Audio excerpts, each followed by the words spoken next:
Yeah, so there we go. So now we can get started. So yeah, I appreciate you everybody being here this morning. Excuse me, this afternoon. It is now this afternoon. On our Tuesday, this April edition of our monthly webinar series. So for those that don't know me, I'm Kevin Kelly, one of the financial advisors here with the Wealth Cycle Advisor team, joined, as you can see, by Emmett Corboy and Josh Fisher.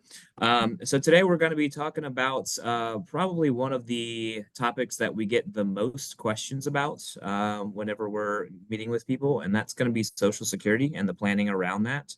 There's obviously a lot of factors that go into Social Security planning, which we'll talk about today.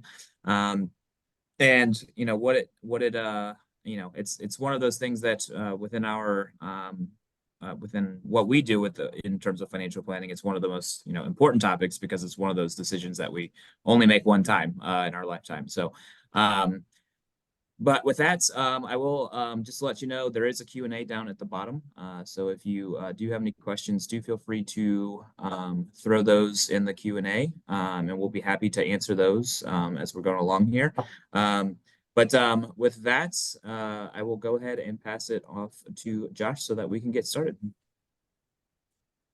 Yeah, Welcome, so sorry, go ahead. oh, sorry, go ahead, Josh. No, I'm good. I'm good. I apologize. All right, so before we hop into all the kind of meat of the session today, we'll start off with a little brain teaser. So just think about this. In life, would you rather be early or delayed, whether getting somewhere or anything along those lines? And also, would you rather pay a penalty or would you rather get a bonus? Right. And so as we kind of unpack a little bit more about Social Security and about this topic, hopefully that will, kind of make a little bit more sense. But think about those two things. So topic of discussion today is Social Security planning and what baby boomers need to know about their retirement income, specifically this portion of their retirement income. The issue that we see day in, day out, as people, look at their Social Security, is that people are hurting their retirements by making, sometimes terrible, costly decisions about their Social Security. And that's why we've taken time to educate our clients on this, topic, and educate our clients around, what exactly this government program is, because we hear a lot in the news about it. But generally it's negative that we hear, right? And so we want to, provide just a unbiased, kind of viewpoint on, Social Security as a whole.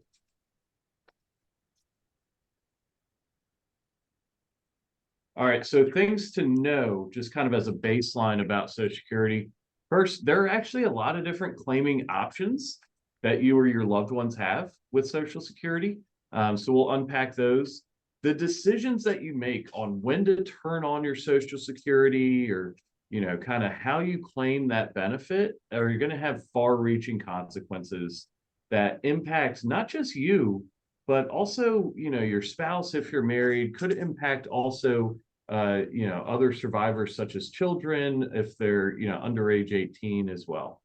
We'll talk more about kind of the system as a whole in terms of, one of the things that we hear a lot is, oh, Social Security is bankrupt, it's going broke. So we'll kind of unpack what that means a little bit more. And, we'll also kind of encourage you to be empowered to know more about Social Security, and not feel like you have to rely on your friends. Because a lot of times, our friends are great and they know a lot of things, but might not be experts in everything out there. And so even if they've kind of been on Social Security or been claiming for a while, chances are, they don't know all the ins and outs. So we'll kind of, dissect a little bit more of that today as well. Questions that we get, very, very frequently. One, will Social Security be there for me? Two, how much can I expect to receive? Three, when should I apply for Social Security? How can I maximize my benefits? And finally, will Social Security be enough to live on in retirement?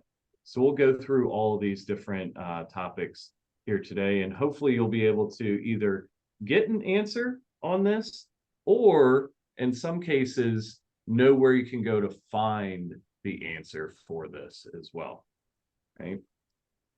So understanding the value of Social Security, and will Social Security be there for me? As we look at this, important question, we hear a lot about this Social Security Trust Fund and the fact that, it's drawing down, right? So we've got some numbers here looking at the end of 2022, the trust fund balance, the Social Security Trust Fund balance was $2.83 trillion. Throughout last year, throughout 2023, total income into the trust fund was $1,351,000,000,000. Total expenditures, $1,392,000,000,000, which, that means, hey, Social Security spent more than they brought in, right? What's that income come from? Well, that's the payroll taxes. That's Social Security tax that we all, generally pay into to Social Security. So essentially, they're paying out more than they're bringing in, right? And if you think about years and years ago, I'm going to try and kind of tie in a quick little analogy. Years and years ago, families were much larger in the United States. Life expectancies were a bit shorter as well, right? So oftentimes you might have, say, for instance, grandma drawing Social Security, and maybe she draws until age 75, right? And she's got her children paying into Social Security, and the family size, let's say it was 3 children, right? And say of those 3 children, she had 9 grandchildren, right? Hypothetically, in a situation like that, you could have potentially 12 people paying in for 1 person drawing, or even if you multiply it across grandparents, 12 people paying in for 4 people drawing. Situations are kind of flipped in this day and age. People aren't contributing into the workforce quite as early as they were in years past. People are also living much, much longer. So in a lot of situations now, we have 2 generations drawing Social Security and 1 paying in. So that's where kind of that discrepancy has come in, and why it's putting so much pressure on that trust fund balance, and why you see that kind of decreasing to where we're at the end of 2023, which is essentially $2.8 trillion in the trust fund balance. So we're starting to kind of, draw down on that. And when we look at long-term projections, if we don't have any reform, then benefits would fall to about 80% by 2034, right? Which that's on the next slide there, Josh, if you can throw to that next one. Oh, I'm sorry. So, if there's no, reform at all, then benefits would have to fall to about 80% of where they're at right now. So what would it take to restore this solvency in the system? There are a few different potential solutions. One, they could try and increase their income, right? Just like if you're, working and your expenses are higher than your income, well, maybe you work more and generate more income. Social Security's income is Social Security tax, right? So they can increase the maximum earnings subject to Social Security tax. Currently, we're taxed on the first $168,600 that we earn in a year. If you earn $200,000, there's money, almost $32,000 that you're not paying Social Security tax on. So they can increase that limit, right, to flow more and into that direction, right? They could also raise the normal retirement age. Currently, that is age 67 for those born 1960 or later. So for most people, kind of in that framework of, should I draw, should I not, where am I at? Most folks now are at 67. Years back, the normal retirement age was 65. So we have seen that increase a couple of different times, and it's quite possible that they could increase that again, right? They could also potentially lower the benefits for future retirees. Now, that's one that certainly nobody wants to do, especially for, those who are very close to retirement, or, those who are drawing.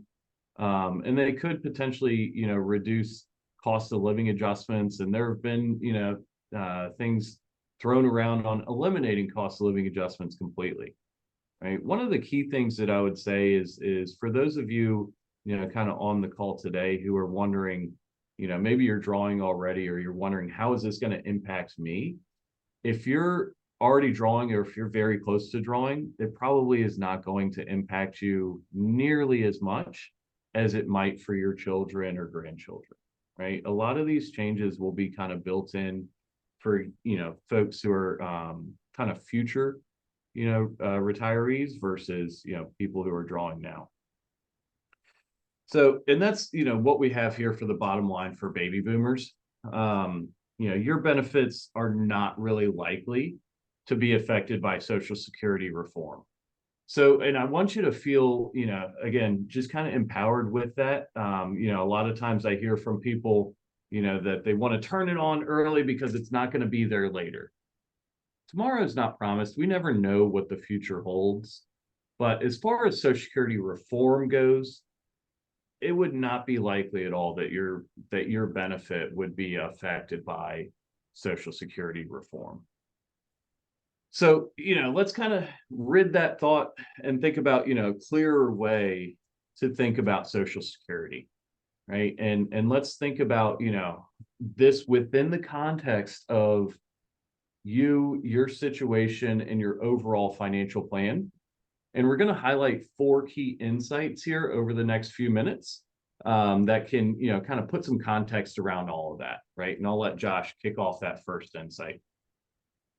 Okay, so our first insight is just kind of defining, what is Social Security, and kind of giving you a straightforward definition. And so basically we're looking at Social Security as just an inflation protected income that you can't outlive.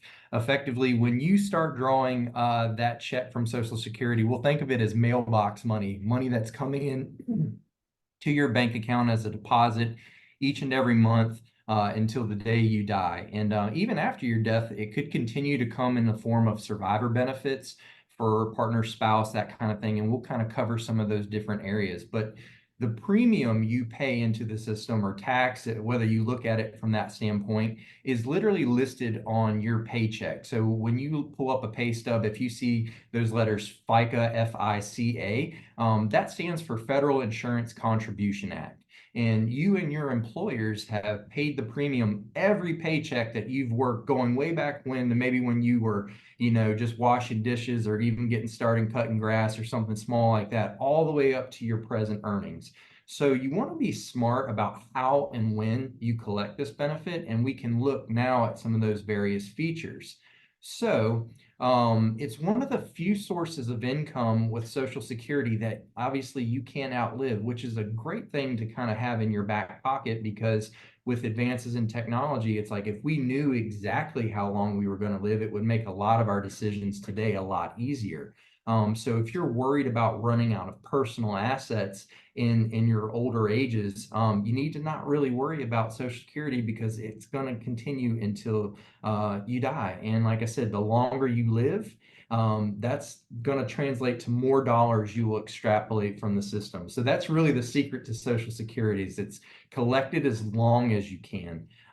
So just to kind of give you some perspective, with cost of living adjustments, and if your benefit starts out at $2,000 per month and you are receiving that today, and you collected that for 10 years, you'd approximately receive almost $300,000 in lifetime benefits. If you live 20 years, it's about $600,000. And again, if you lived about 30 years from today, you would receive nearly $1 million over your lifetime. So this just kind of also includes those cost of living adjustments, which we were referring to earlier, and just leaving them right around about 2% of average adjustment year over year. So it's really kind of cool to see Social Security quantified, in a large scale sense, in terms of, hey, what am I going to get in my lifetime? Because normally when we look at our statements and go online and check it out, you see that monthly amount that you're entitled to based on your earnings. But if we start to add that up, you're like, wow, this is a lot of money that I'm entitled to collecting in my lifetime, which translates to a tremendous and powerful benefit. As we look at, the cost of living adjustments and things like that, you can kind of see how that $2,000 per month would gradually change over time. And cost of living, again, is kind of tied to some of the inflation that we've seen year over year. Usually, I think they look at it over what they call 10 data points. So from January to October, they look at how general prices have increased over the course of the year, and that's how they apply cost of living adjustments to the following year. But again, you can see how that benefit from 2000 would have grown over time. So whatever your dollar amounts are today on your statements, it's likely that over time they will increase as time goes on to keep up with some of the cost of living that we've seen. But we usually use about 2% as a reasonable average to go by. So as we kind of plan for that, it's like, how can I figure out what I'm going to get and how does that come to be? So let's take a look in a little bit closer. So how much have you earned throughout your working career? And then when you actually start to collect those benefits are going to be huge factors in determining what you're going to get when the time comes to start actually receiving the benefits from Social Security. So just looking at your earnings over your working career and the age at which you apply for benefits, okay? So it's pretty complex. Leave it to the government to kind of make it so, technical that it's hard to actually calculate and dial down. But, if you follow along with me, the formula is pretty interesting, and I'll show you a couple ways to estimate your own benefit.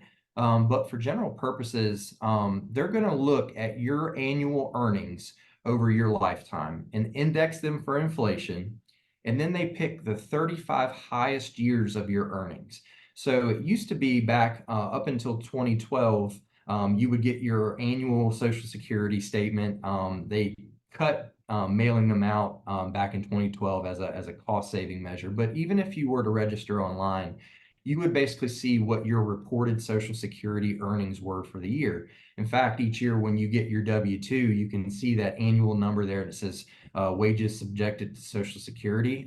So, that's what's being reported on your behalf, okay? If you don't have 35 years of earnings, the missing years will actually be filled in with zeros. So this can actually have an effect of lowering your Social Security benefits. So if you've taken time out of the workforce to stay at home, maybe to raise children or do different things, that can have an impact on your benefit. However, if you are married, you might be eligible for some benefits through your spouse and sort of things, and we'll cover that in just a second.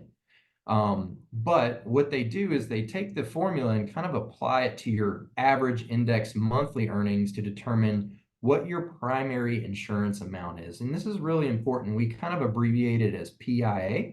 And so primary insurance amount. And this is the amount that you'll receive when you reach full retirement age, which could be anywhere between 66 or 67, depending on your year of birth. And so each year, the cost of living adjustments are applied to that benefit to help you keep up with inflation and costs of contemporary times. So in this example, we can kind of look and see how the benefit would work if someone who was born in 1961 and had maxed out Social Security every year since the age of 22. So their average index monthly earnings would work out to be about $12,427. And so in calculating this person's primary insurance amount, the first $1,115 would be multiplied by 90%. And then the amount between $1,115 and $6,721 would be multiplied by 32%, and then the amount over $6,721 would be at 15%. So all of these amounts kind of get indexed, as I'd mentioned before, and this is kind of them calculating it. And this would kind of aggregate to a primary insurance amount of $3,849 overall. And this is what they would receive at full retirement age. So again, I told you it's a little complicated in terms of what's going on behind the scenes. You don't actually have to go in and calculate the numbers this way. It'll be done for you. So it makes it a little bit easier to kind of go in and actually see what your earnings translate to. So So some of you might be thinking, it's good to know how they calculate benefits, but why shouldn't I claim early at 62 instead of delaying full retirement age to age 70? So we've got that window. I had mentioned previously that depending on your birth year, your full retirement age or normal retirement age may be between age 66. It could be 66 and 2 months, all the way up to 67. The earliest you can actually start to collect Social Security would be age 62. The latest you would delay would be until age 70. So that's always a good age-old question, is like, when should I actually turn this benefit on? So, it's also kind of good to see, what your options are with respect to that. The good news, again, is that Social Security will also highlight those different projections for you just to give you food for thought. But sometimes, like I said, filing early or delaying, it has different pros and cons. And the reason, it can kind of get a little bit complicated is, which leads us into insight number 2, is your monthly benefit can actually be reduced if you claim early, and it might be reduced for taxes and Medicare premiums as well. So all the benefits could be withheld if you continue to work. So a lot of times people think in their minds like, hey, I'll start collecting Social Security at 62, but you could still be working, and that could actually impact that Social Security benefit. So there's a lot of rules that we want to be, conscious of as we're looking to apply and evaluating those different options. So, even if you're maximizing your claiming strategy, we're always happy to kind of figure out what the best way for you to take advantage of Social Security, the different scenarios of filing at different ages, or just how to get the most out of it. But we want to make sure that the amount you actually receive, won't be shockingly smaller than what you're expecting, and just make sure that we take into account Medicare, Social Security taxes, and just stuff like that, because you still can pay income taxes on Social Security when you collect it in the future. So, the natural next question and step would be, okay, when should I apply for my benefits? And as we look at the different scenarios, it's one of the important and most complicated parts of the decision, because it can make a difference of thousands of dollars over your lifetime, especially as we looked at just that small scenario of someone collecting $2,000 over a period of 10, 20, and 30 years. Moving, that benefit, forward a year or two, or delaying it a year or two, can have a huge impact on what you ultimately receive. So, as we look at how important it is to kind of take into account this decision, it really depends on a lot of different factors, to include, how's my overall health? What's my kind of life expectancy? Or, generally speaking, in my family, we don't live long, so there's just a number of ways to kind of look at that, whether you plan to continue to work or how much income you actually need. And then ultimately thinking ahead, does that person who survives me, my spouse, partner, those sort of things, are they also going to be dependent on this income in some way, shape, or form? So all these factors are the variables that kind of pile into, okay, when should we actually activate this benefit? So as we look at, the next question, will Social Security be enough to live on in retirement? The sad part about it is alone probably not enough to cover all your needs for your household. The benefits alone won't support you entirely, but as we look, closely at how the claiming age can impact your benefits, that'll be really important to kind of take into account as we look at that. So, as we look at what we call FRA, or full retirement age in this case, this is the age in which you will claim full unreduced benefits from Social Security. A long time ago, it used to be 65 for everybody. But now that we're seeing a higher full retirement age based on the changes in 1983, there were some amendments that kind of adjusted that. So everyone born between 1943 and 1954, your full retirement age is going to be 66. And then gradually, as the ages increase, they're adding 2 months. And then anybody born 1960 or later at this present time, your full retirement age as far as Social Security is concerned is age 67. Okay. So what happens if we apply early for benefits? All right. So as we look at this, essentially, if you were to collect at 62, which I think about 1 out of 4 people generally take it early at 62, just because they can. There's no consideration given.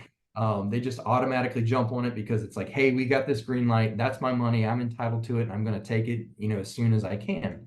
But what you'll notice is that give or take when your full retirement is based on your year of birth, we're effectively taking it at a 75 to 70% reduction of what you would get at that full retirement age. So you're getting, or excuse me, it's not a 75% reduction. It's you're getting 75% of what you would receive at full retirement age. I apologize for saying that incorrectly.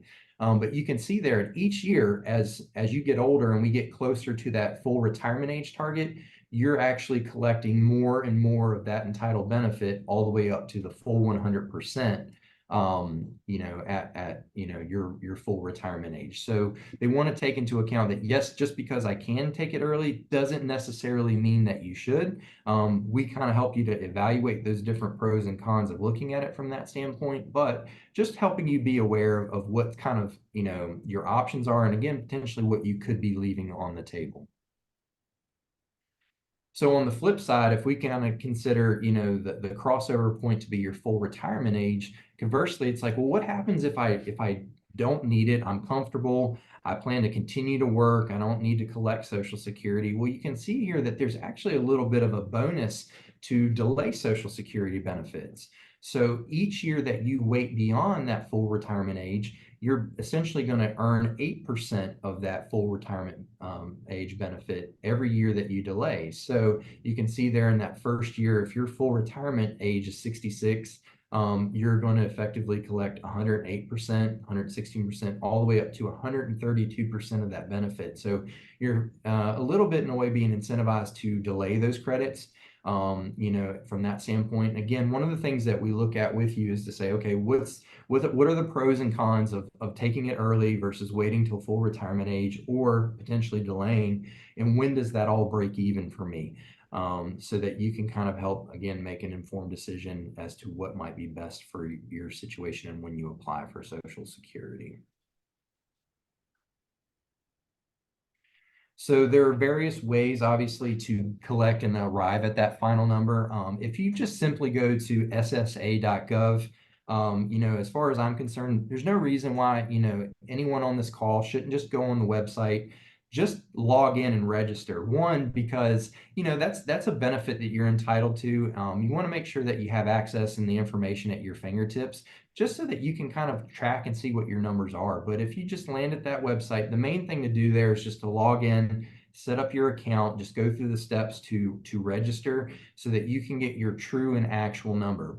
In an abbreviated sense, they do have the calculators on the website where you can kind of go in and punch in, an income number, and it'll spit out, a rough number in today's dollars, or you can look at it in terms of future dollars, just to kind of get a spitball range as far as what you might expect to receive. But, we always want to kind of drill down and figure out exactly what, your earnings history is reporting on your record, so we know specifically what, as we sit here today, if we were to file, what exactly you would be entitled to.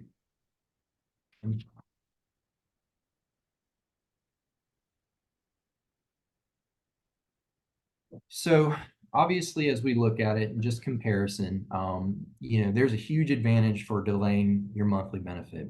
So if someone has a primary insurance amount of about $3,000 and their retirement age is 67, you'd expect to receive about $2,100 a month if you were to collect it at 62.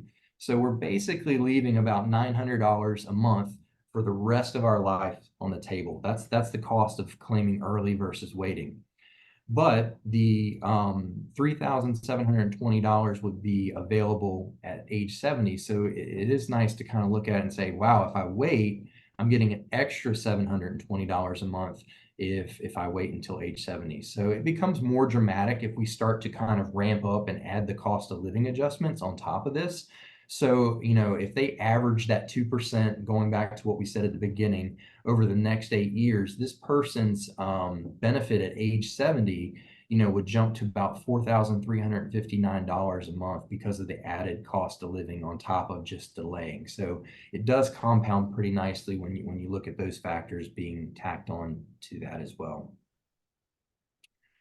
So, you know, it might be hard to kind of pass up Social Security checks when you can't start receiving them as early as 62. But, you know, if you live a long time, you'll be very glad you waited, because as you can see, the longer you live, the more income you'll have just by delaying it. So it does balance itself out overall. So again, as we look at, you know, how can we, you know, maximize our benefits? That's the next logical question. It's like, how can I get more Social Security overall? How can I increase what I'm entitled to receiving? So again, going back to what I just said a moment ago, we want to improve on your earnings record. So again, back and logging into Social Security is going to be huge, because over your lifetime, again, just making sure that what's been reported by your employer to the Social Security Administration for these benefits is huge. And you can literally see back to the first time you ever filed income tax returns and you had that W-2, you can look and see those earnings. And generally speaking, they went from pretty small and nominal, and they've grown over time as you've kind of progressed throughout your working year. So we just want to make sure that over time, we know what our earnings record is, but, you know, just checking to make sure that that's all up to date. And, you know, if you don't have that 35 years of earnings history, you know, one of the things would be, it's like, hey, can I, you know, go back and earn any sort of income to replace those zeros, as I mentioned, because we're using 35 years of your highest pay over that working career.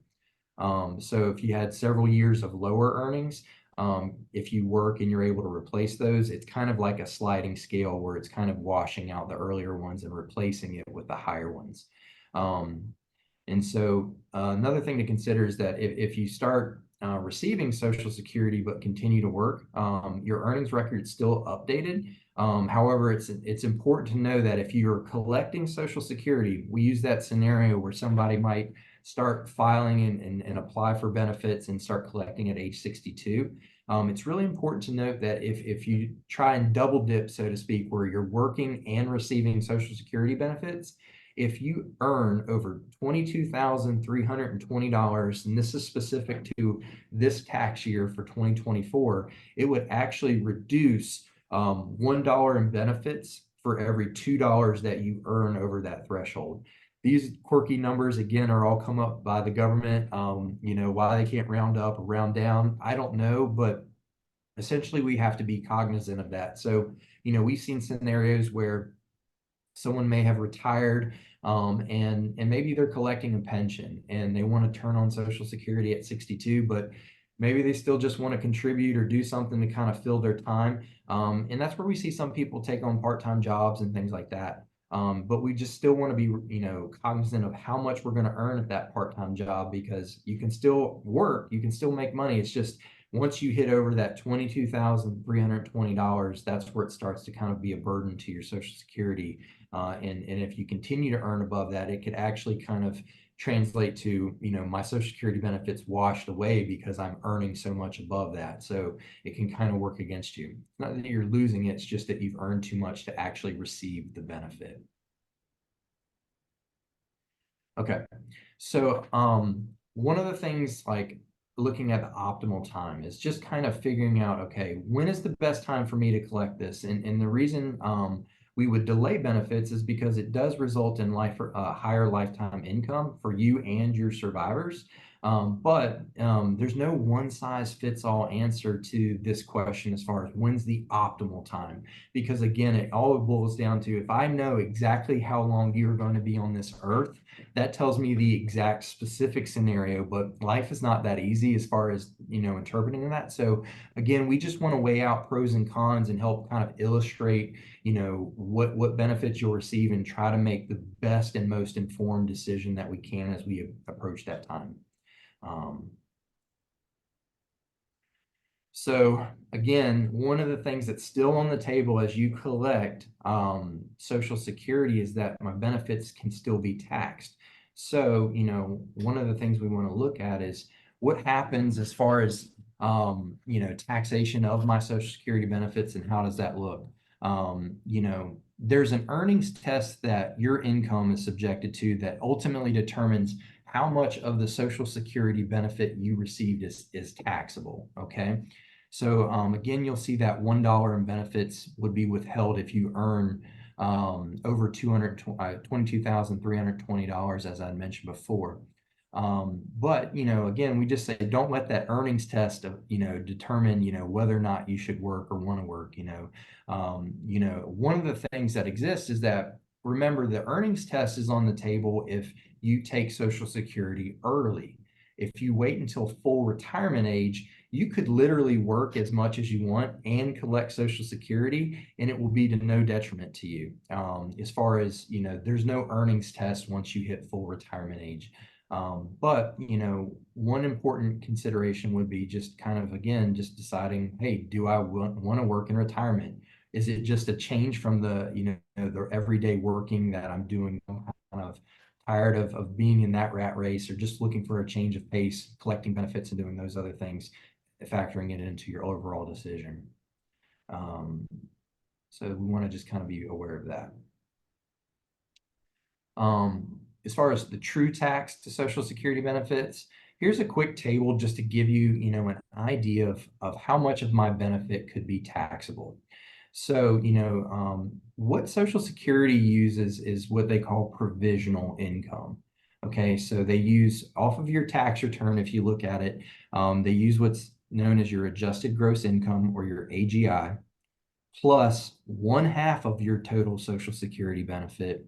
Plus, if you receive tax exempt interest from things like municipal bonds, they kind of combine all of those numbers together to determine your provisional income. So you can see there, depending on your filing status, if your income falls within certain ranges of that provisional income, how much of your Social Security check could you still owe income taxes on? So again, as folks start to file and collect for benefits, one of the things that you can absolutely have done is have taxes withheld from that Social Security check. And we encourage that, just because we don't want to have any surprises come tax time. That's the worst thing that can happen, is that, you've worked all these years, you start to collect the benefit, and then the IRS unexpectedly says, hey, you actually still owe us money because you took in the Social Security plus all your other income sources. So we want to try and minimize surprises overall. But just to give you an idea, on the high end, you could potentially owe taxes on up to 85% of the income that you got from Social Security, just depending on what your other sources of income are. So again, it just kind of relates back to your overall situation as far as that goes. One thing I like to add there, Josh, is the reverse of that. Even if you're in that highest, level income wise, 15% of your Social Security benefit is always tax-free as well, right? So while you would have to pay taxes on some of it, some of that income is tax-free also. Yep. And also note, and this is purely federal. For most state, like take for Virginia, you're not paying taxes on Social Security in Virginia, and you just want to be subject, look at it from both sides as far as that goes. So as we talk about how can I, minimize the taxes on my benefits? Well, we would want to try and look at, and this sounds crazy, it's reducing income on other tax advantaged investments, but, leaving off municipal bonds. They can provide a great benefit, but they're going to be factored into that provisional income. Sometimes in the future, we've talked about before, there will be a point in time when you have retirement savings in, accounts like 401ks or IRAs that are qualified. So if we are looking in the future, you might be in a situation where you're not touching any of those retirement assets. But we ultimately know that in some point in the future, as it stands right now, you might be collecting RMDs from a retirement account if you're between 70 and 73 in the future when you're 75. So those RMDs could be another source of income that kind of ratchets up how much of that Social Security benefit falls in those thresholds of what's taxable. Minimizing taxable accounts and converting them from traditional IRAs to Roth. Remember, the Roth IRA distributions after age 59 and a half and having them for 5 years results in tax-free distributions. So that's not added to the table that's working against you. Can delay Social Security. So by, again, not receiving it, having the number of years where it's subjected to taxation. You know, we could reduce expenses, or just kind of make sure that we're just managing taxes. The tricky part about overall management of taxes throughout any year or even into your retirement is that, you know, the tax codes change year to year. So all we can do to kind of navigate that minefield specifically is just kind of knowing each person's situation, working with you to kind of figure out what's the best course of action and best path to take. One other consideration to kind of think about again too is that as you switch into retirement, maybe you're transitioning from the workforce, or maybe you're already retired and in private insurance, when you start beginning to collect Medicare, part of your premium will also be deducted from your Social Security benefit. So that's if you're 65 or older, you're enrolled in Medicare, your Part B monthly premiums will come out of the check. And as you can see here, if you claim early, your Medicare Part B will always eat up a larger percentage of your benefit than you will, because you're getting less money. So it's just one thing to consider, you know, the impact of, you know, that future deduction coming out of your Social Security check in the future, as far as, you know, ultimately what's hitting your bank account month to month. So, you know, as we look at, you know, when to apply, it's so complex as we really kind of break down that question, and we'd be happy to kind of do customized analysis for each of you, just to kind of make sure that you've got a good footing as far as when to collect, how can I kind of maximize or maximize my benefit, minimize my taxes, and kind of what to expect in the future. You know, remember again that if you apply early, you're going to get a fraction of your primary insurance amount. That's the month, you know, the amount that you're entitled to collect. So remember, it might be in that 75 to 80% of that benefit, you know, depending on when you start to collect it. If you do early, it could be more than that if we wait longer. If we're lucky enough to get cost of living adjustments, they can obviously have a huge magnifying effect on your overall benefits throughout time. But we want to just make sure that, you know, we plan accordingly and don't overshoot those estimates.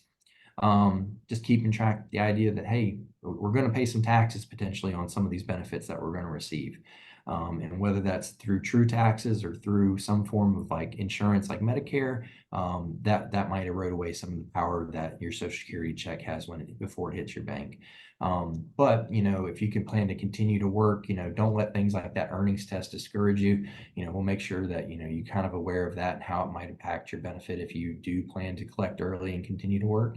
And just kind of considering the thought of delaying benefits, it could give more to you now, but also, you know, it could leave more to a survivor if you are no longer here. And so it's just important to consider those different talking points as you're thinking about it.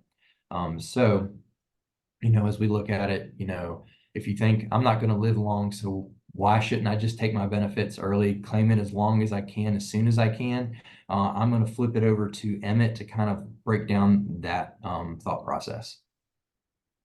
Yeah, and while that certainly is something that you can do, right? And while we certainly have a number of clients who, as soon as they're eligible, opt to turn it on, and we never try and talk anybody completely out of something that, you know, they believe is the right choice for them. What we do is we provide insight and just a sounding board to kind of look at different options and look at different strategies. And oftentimes when we look at couples, it's best to plan for the higher earner's benefit to be delayed as long as possible, right? And that helps to protect the surviving spouse, not necessarily the lower earner. It could be the higher earner as well. But when you think about a couple and you've got two benefits coming into the household, when one of them dies, the lower benefit goes away, right? And so it doesn't matter if it's, you know, the higher earner who passes away, or if it's the lower earner, the lower of the two benefits goes away, right? So with that in mind, it you know, kind of helps financially to delay that larger benefit for as long as possible, right? And so we'll, you know, look at kind of a few different scenarios here and a couple of different, you know, pieces of Social Security claiming strategies. First of which is, it's called the spousal benefit. Sometimes there are situations where maybe a spouse didn't work or worked at a lower capacity. A spousal benefit allows that person to draw 1/2 of the primary worker's PIA if it started at full retirement age. So in this example, you can see John has a PIA of $2,000. Jane has a PIA of $800. If Jane applies at her FRA, full retirement age, her benefit would be $1,000. So it gives her $200 more claiming a spousal benefit rather than claiming her own work record benefit, right? So some of the rules surrounding this, first off, the primary worker must have filed for benefits, and the spouse must be at least 62 for reduced benefit or full retirement age for full benefit. Another thing to keep in mind is here there's no delayed credits. There's none of that benefit to delaying beyond age 66, 67, whatever that full retirement age is. So it's good to kind of, get that going as soon as possible. It's also important to coordinate those spousal benefits and look to kind of, match them together, right? And look at, when do I claim, when do you claim, when do we claim, how does that all kind of work? And we'll talk about a tool that we have, a calculator that we have to help with, looking at all of those different scenarios as well. But consider this maximization strategy where the lower earning spouse's PIA is more than 50% of the higher earning spouse's PIA. You could consider, both spouses in this case delaying until age 70, right? If that's something where, you're working a longer time, you have other resources maybe to pull on in your early retirement years to where you don't have to draw Social Security yet, that can, allow you to delay, which, maximizes those lifetime benefits over, long life expectancies, even average life expectancies. And again, we have a break-even calculator that allows us to, look more at that as well. One of my favorite is this hybrid strategy where, I see very often, retirees or, folks who are planning for retirement, kind of, get that feeling of, oh, well, I really want to just have something coming in from Social Security. Maybe they don't even necessarily need that income if they have, a pension or are, able to depend on their investments. But like we talked about earlier, there's so much in the news on, is it going to be there down the road, right? I hope that you understand now, yes, Social Security will be there down the road. But with this hybrid strategy, this allows you to kind of almost have your cake and eat it too, where maybe we start that lower earning spouse's benefit early. Maybe it's at 62 or just at full retirement age or whenever kind of retirement comes into play, but then still delay that higher earning spouse for as long as possible, right? And hopefully be able to delay that all the way up until age 70. This allows you to start generating that Social Security income while still, delaying to maximize the benefits over both lifetimes as well, right? So, I've kind of alluded to a couple of times, we have some tools that allow us to look at all these different scenarios. Absolutely reach out to us. And, for those who are on, kind of the call today, we'll reach out to you to schedule a time that we can look at your scenario to, kind of put some planning behind this as well. Because we can put together a customized maximization analysis. And this tool always makes me laugh because it'll come back and say, something to the effect of, we've analyzed 933 scenarios in the last 0.1 second. Right. So we'll look at, 900 or more scenarios for you and come back with, kind of multiple different, kind of choices that you can see and kind of weigh pros and cons of each. Right. So if you think, well, spousal scenarios don't apply to me. I'm widowed, I'm divorced. I guess it's just all on me. That's not necessarily the case. And so we'll talk about, widowed and divorced benefits now as well. Insight number 4, if you're widowed or divorced, you may be eligible for survivor benefits, divorced spouse benefits, divorced spouse survivor benefits, right? Any number of these things that can increase your monthly check as well. So we'll start with survivor benefits.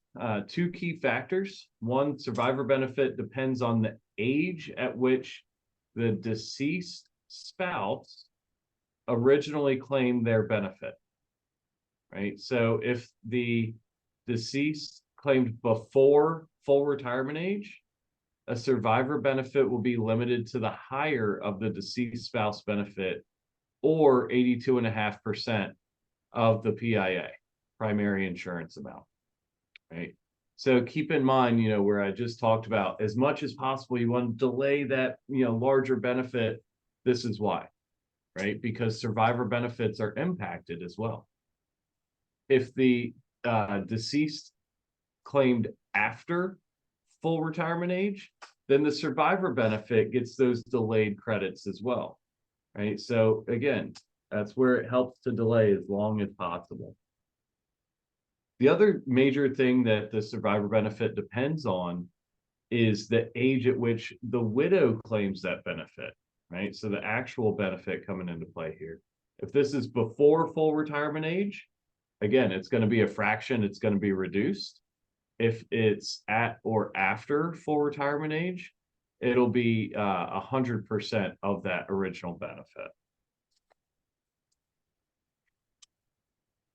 Say hypothetically, we've got a spouse that dies while both are receiving benefit.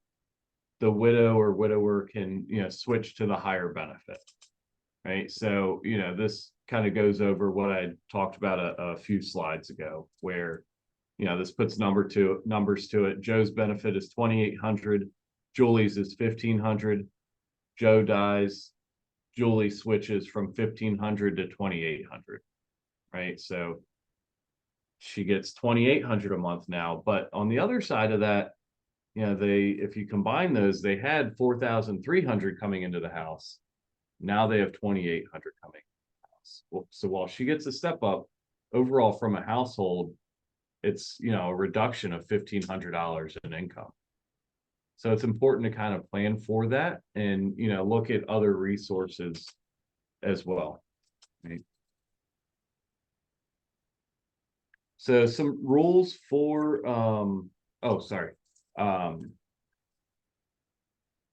and this just gets into more in terms of delayed claiming, where if you look at, if Joe delayed until age 70, his benefit would be 124% of that 2,800 number. So now, Julie's survivor benefit would go even higher, right, to $3,472 versus 2,800, right? So some rules for this. First, the couple must have been married at least 9 months at the date of death, except in the case of an accident. So, while it can be a somewhat more recent marriage, doesn't have to extend throughout the working career by any means, the marriage has to have lasted at least 9 months. And the survivor has to be at least age 60 for a reduced benefit, or at their full retirement age for a full benefit. Survivor benefit is also not available if the widow or the survivor remarries before age 60, unless that marriage ends. And a divorced spouse survivor benefit is available if that marriage lasted at least 10 years. So I know there's kind of a lot, that we went over there, but, if you have questions on this, definitely, reach out to us. We're happy to talk with you about that. Getting more into those divorced spouse benefits, again, this is going to be the same as a spousal benefit as long as the marriage lasted 10 years or more.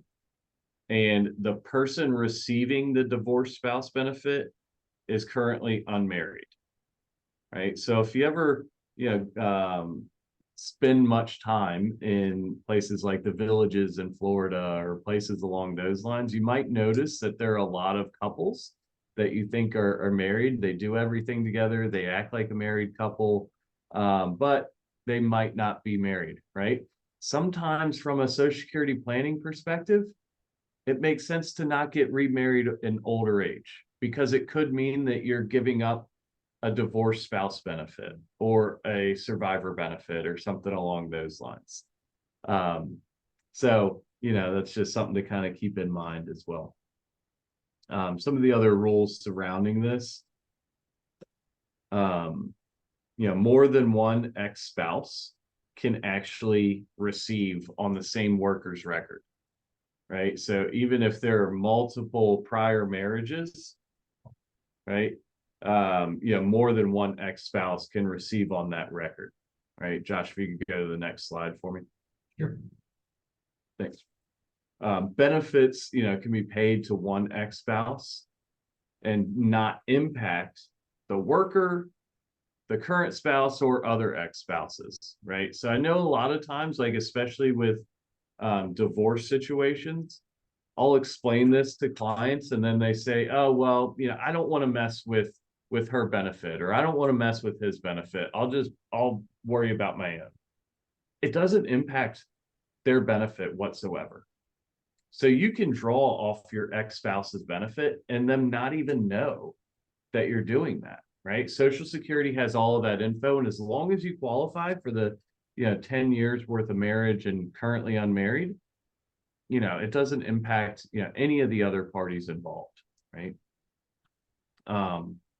But again, divorce spouse benefits do stop once that remarriage happens. So if you do get remarried down in the Villages in Florida, or on a wild weekend in Vegas, then that would stop that. That would stop that benefit.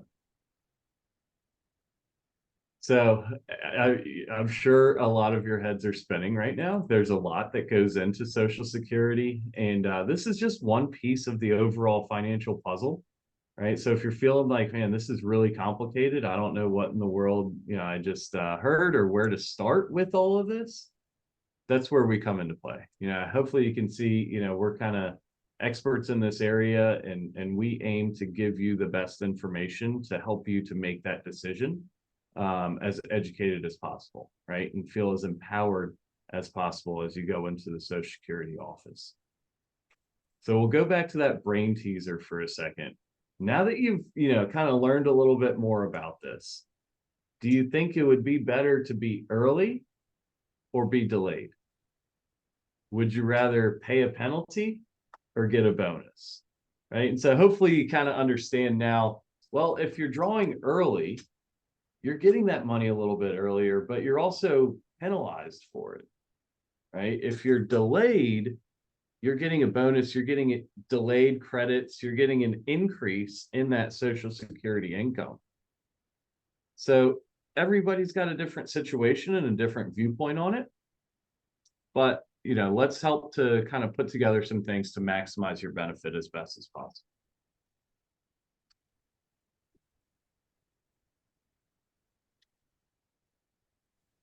So yeah, so I know Josh and Emmett just went over a ton there, right? And in terms of answering a lot of different potential questions that you may have. But the problem that we see, right, as it says right there, people are hurting their retirements by making terrible, costly decisions about Social Security. In summary, as we kind of look at some of the key takeaways, one, Social Security offers inflation protected income that you can't outlive, including your benefits for your survivors. Your monthly benefit will be reduced if you claim early, as Emmett was just talking about. Three, couples should always maximize the higher earners benefit for the surviving spouse. So something to keep in mind for those married couples when you're thinking about that, as Emmett covered. And then lastly, as he just went over as well, all of the different widowed and or divorced benefits that may be eligible for those that do qualify during those particular situations. So the solution kind of to all of this is, everyone's situation is very different, as Emmett and Josh have said. And so understanding exactly how your situation is, how it benefits you, when those strategies that we've talked about today pertain to you, and when we can fit those into your overall strategy. It's important to make sure that you do that on a one-on-one basis with us, because everybody, like we said, everybody's situation is different. So some of those things that we take a look at when we are going in and having the full financial plan for Social Security is not just Social Security, right? We want to make sure that we're looking at everything in terms of totality of where you are with your financial situation. So whether you have a pension coming from an employer or a previous employer, that plays a part. Where you are with your 401ks or your IRAs or any other retirement plans that you may have out there. Obviously, your RMDs as well, which is another pretty common topic we get a lot of questions about as well, which we may be covering at a later date as well, with RMDs happening now at age 73 for those that are getting close to that, as well as just, do you plan to continue to work in retirement, or how long do you plan on working, whether that's full-time or part-time, and then just what your overall investment portfolio has done for you as well. All of those things play a part in determining when it could possibly make sense for your Social Security and when to turn it on. So a lot of people will ask, well, why don't I just go to the Social Security office or call the Social Security office to get all the answers I need? Well, you can do that, but there are certain things that they may not have access to or may not be able to help you with. So some of the things that they do for you, obviously they can help you in terms of understanding your current individual benefits.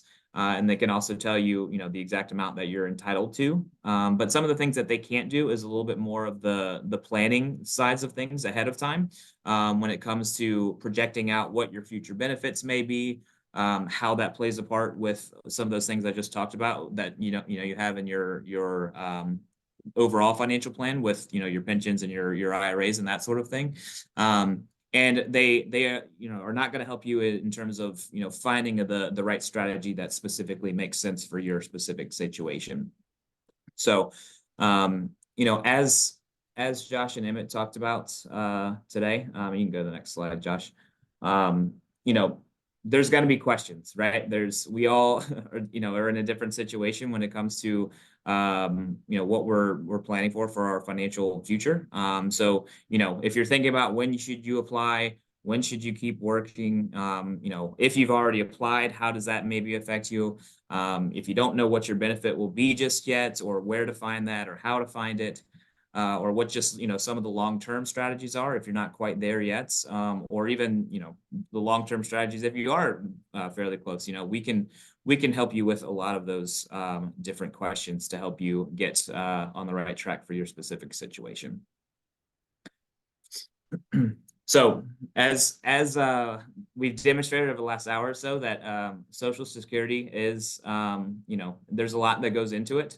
So it's too important just to kind of guess and determine based on when you think you should take it, if you don't necessarily know all the rules and laws around how that we can best maximize those for you. So let us help you. Let us be a resource for you to help get some of those answers for you so that we can ultimately make the right decisions. So please feel free to request, as Emmett talked about, one of those Social Security analyses for you. Can't say that word. So that that we're able to take a look and a deep dive down specifically with where you guys are in your current situation. So and I know if anybody has any questions, like I said at the beginning, feel free to throw them in the chat here. But a couple of things to keep in mind, we do these webinars on a monthly basis. So they are a different topic each month. We do the fourth fourth Tuesday of every month at 1 p.m. So if there's a specific topic outside of obviously of Social Security that you'd like to hear us specifically talk about, we'd love to either sit in with you one-on-one and talk specifically about that, or do one of these for those specific topics. And again, can't reiterate it enough when it comes specifically to your Social Security. And when you plan on taking it, feel free to reach out to us. We are a resource here for you to help you along the way so that you can make the best and most informed decision possible. So, well, with that, Josh, Emmett, do you have anything else that you'd like to add in before we conclude for the day? No, sir, I'm all square. I appreciate everybody being on the call today. I know it's a labyrinth of a topic, especially if you get into the different filing strategies. So, just can't reiterate and reinforce that enough. Just let's sit down, let's do a review, just make sure we know and can help you guide through your situation to maximize each dollar that you're entitled to. Yeah, and another thing that I would say is just to kind of reinforce what Josh mentioned about the Social Security website. Doesn't matter where you're at in life, what stage of life you're at, whether you're looking at your benefit and about to file, or if you're, in your 20s or 30s just starting out, go to the website, register, make sure that everything is set up there. Check your earnings record year over year or every few years at least, so that there are no gaps or nothing's missed. It also just helps just from like an overall security standpoint. If you set up your Social Security login, that means that nobody else is going to, right? So, it helps from a online security standpoint for you to do that, build your or secure your login and everything along those lines. And I'll be honest, it's kind of like Fort Knox getting into it. So once you get in there, it'll be difficult for anybody else to get into it for sure. So that's a good thing. Awesome. So I'll finish up. Thank you guys for covering all that information today, and thank you all the guests for joining us today. There will be, so if you would like to see a replay of this, if there's a specific portion of it that you'd like to go back and look at, we do post these on our website. So feel free to go check our website out at wealthcycleadvisors.com. So it'll have access to this webinar, as well as all of the previous ones we've done in previous months, as well as once we do future ones, we'll add those in there as well. There is also a link directly to the Social Security website on that site as well. So if for some reason you can't find the Social Security website through other means, you can certainly go to our website and find it as well. So, but once again, just wanted to thank everybody for joining us today, and we hope you can join us again for many more in the future. So thanks. All right, thank you.